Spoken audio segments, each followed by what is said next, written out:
Hello, this is Myra Elaine on the Buying Space Channel. Happy Purim. This year, on our calendar, Purim falls on March 14th, which is Friday.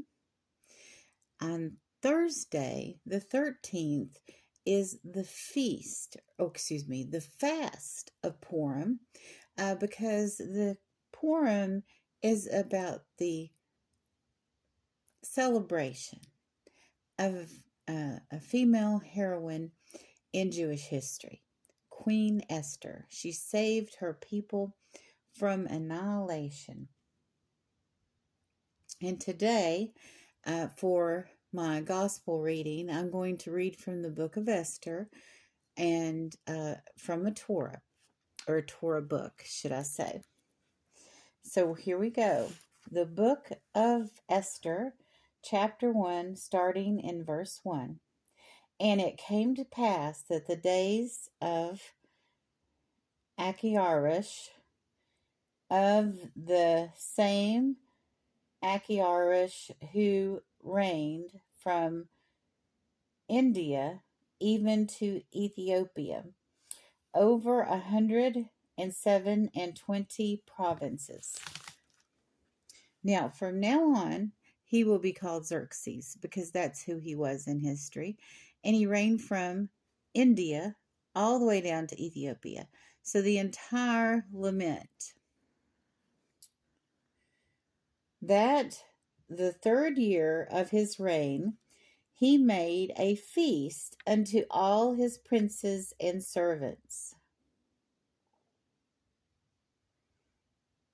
In those days, this king Xerxes was sitting on the throne of his kingdom, which was in Shushi, the capital. And the third year of his reign, he made a feast unto his princes and servants, the army of Persia and Media, and the nobles and princes of the provinces who were near. So this was a big, big party. When he showed the riches and the glory of his kingdom, and the brilliance and splendor of his greatness during the day 180 days. So he took 180 days, which is 6 months, to show everybody the grandeur of his kingdom. And these days were completed. The king made unto all the people that were found in Shushi, the capital, unto every one, from the great even to the small, a feast of 7 days in the court of the garden of the king's palace. So after the 6 months of festivities, he had a local party for 7 days for everyone in the kingdom, chicken in every pot. Where were the white, green, and blue hangings fastened with cords of fine linen? This is what the courtyard looked like. And purple, and rollers of silver, and pillars of marble, couches of gold and silver upon the pavement of green, and white and yellow and black marble. So really stuff like alabaster and marble and all the refined materials of the days. And like it said, couches of gold and silver.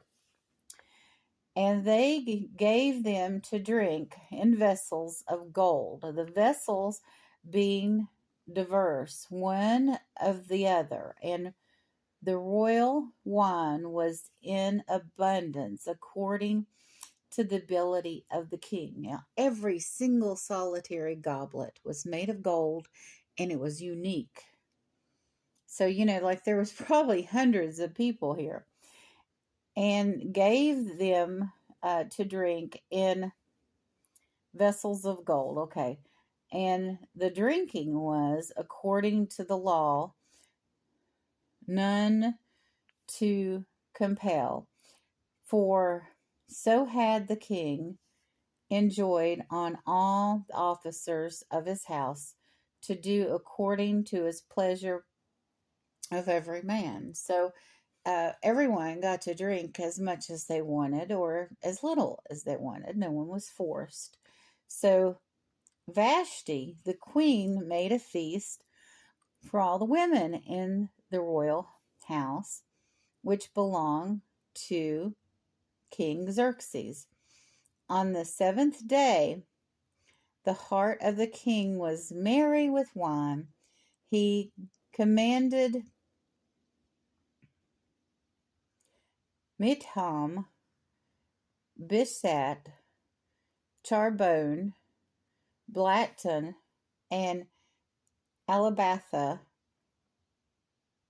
Zear, and Caracas, the 7 chamberlains that served in the presence of the king Xerxes, to bring Vashti, the queen, before the king with the royal crown, to show the people and the princes her beauty, for she was handsome in appearance.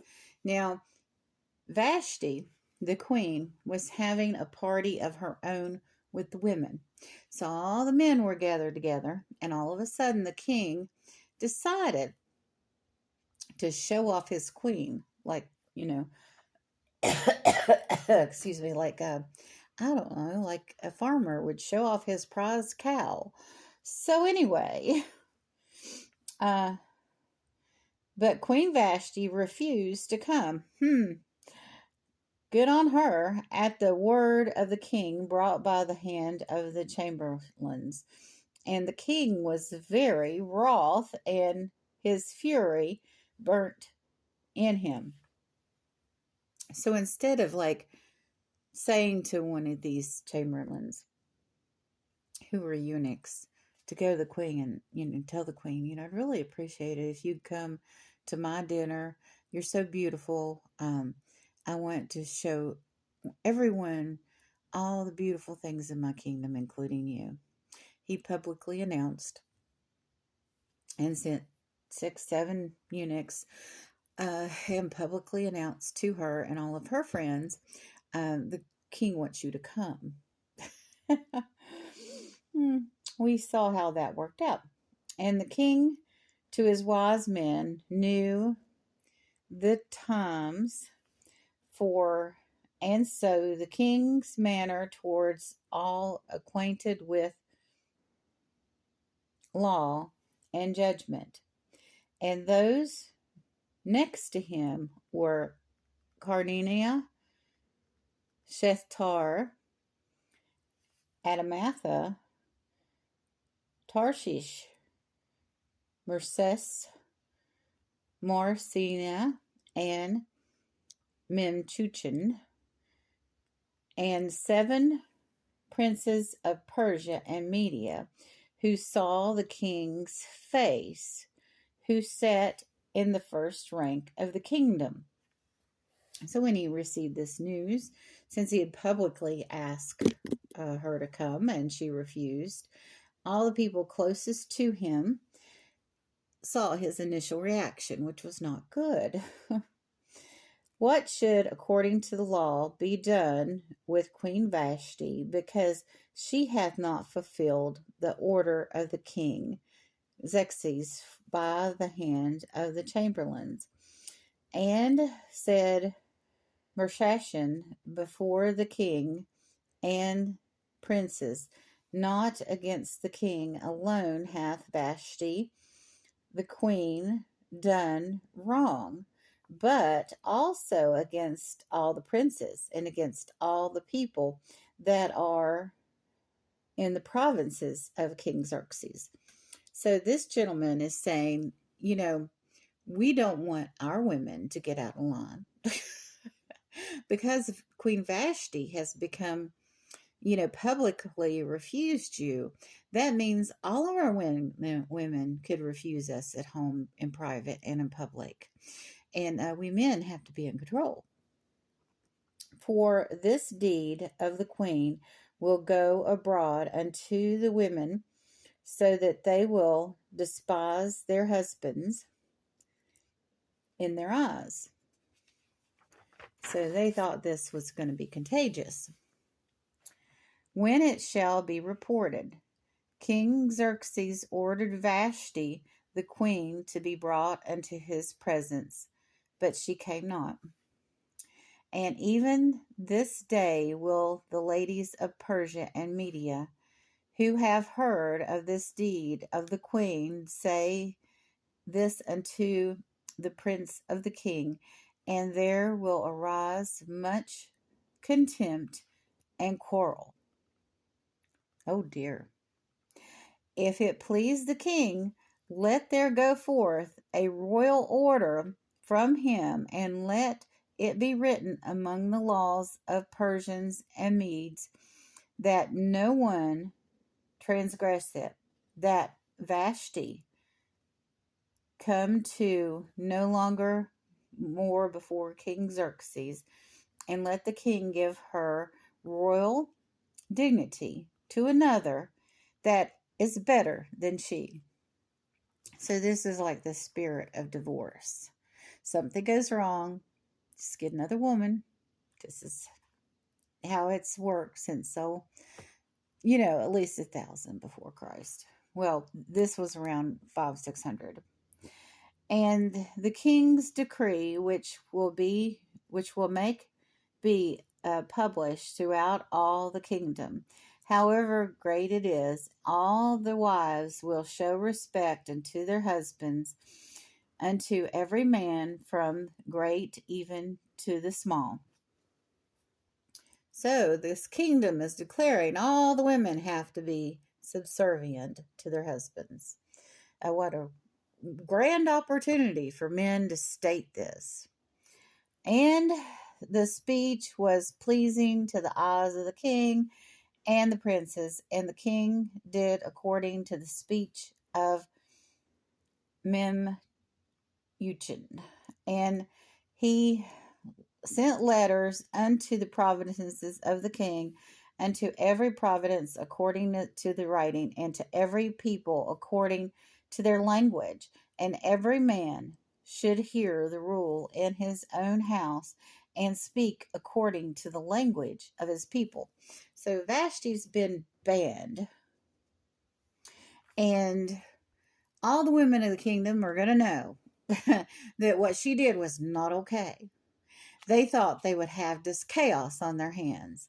And the truth is, these women in this kingdom, from India to Ethiopia, all already knew what buttons they could push with their husbands, what they could get by with. And they would have realized, oh, I'm not a queen, so I can't get by with this. So I think they overreacted. I think they were all drunk, and I think the king is going to regret his decision. But we'll find out on my next reading about Esther, which will be the, hopefully, I pray to God that it happens, on Thursday, March 13th, 2025.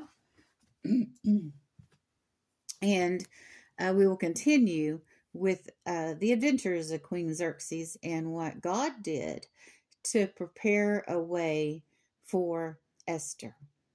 You all have a wonderful and blessed day.